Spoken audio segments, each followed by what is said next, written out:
ASMR Aesthetics channel have a nice trip. One day I felt the need to escape the hustle and bustle of city life. I wanted to break free from the constant traffic, the never-ending tasks, and take a small getaway to clear my mind. I packed a few essentials, took my favourite book, and hit the road. I didn't have a specific plan. I just wanted to follow the path and see where it would lead. This time I wanted to lose myself in nature, surrounded by greenery, far from the familiar noises of the city. As I drove, the roads became quieter and the surroundings greener. The trees lining the path grew denser, and the light filtering through the leaves started to soften. I felt a deep sense of calm, realizing how far I was from the city's chaos. Eventually, the road led me to a small village. It was a quaint, charming place with stone houses and gardens full of flowers, as if it were untouched by time. I parked the car and looked around, spotting a small stream flowing gently through the village. The water was so clear and calm that I found myself mesmerized. I laid out the blanket I'd brought along by the stream and sat down. I took a deep breath, closed my eyes, and listened to the sound of the water. The gentle breeze brushing my face, the rustling of tree branches. All these sounds seemed to ease the long-standing unrest within me. Suddenly, memories from my childhood started flooding back.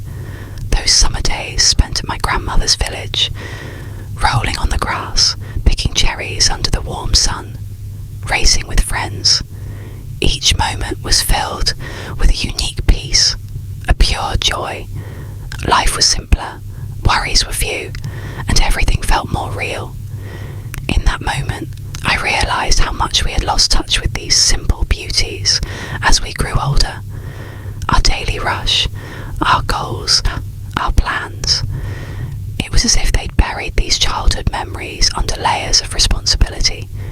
Right there, sitting by that stream, I promised myself that no matter how busy life got, I'd make time to experience moments like this again. After a while, an elderly man approached me with a kind smile. He had a cane and looked like he was a long-time resident of the village. He sat down beside me, hesitated for a second, as if figuring out how to start, and then began sharing stories. He told me about the trees around the stream. Apparently, each one had a story. One tree had been planted as a wedding gift for a local couple. Another had been planted in memory of a young villager who had passed away years ago. It struck me then that the stories embedded in nature held a meaning that we could never find in our cities.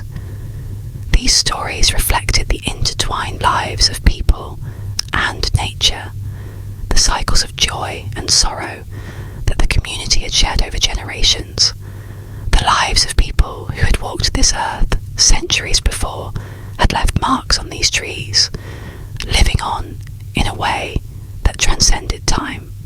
As we continued our conversation, the sun began to set. Slowly, the sky transformed into a tapestry of colours: pink, orange, purple. The last rays of sunlight created a breathtaking display across the horizon. It was one of those moments you know will stay with you forever, even as you're living it. It was that profound. As evening fell, the village lamps began to light up one by one. Unlike the bright artificial lights of the city, these old lamps emitted a soft, warm glow that filled me with a sense of comfort. They reminded me of those warm evenings I spent at my grandmother's house.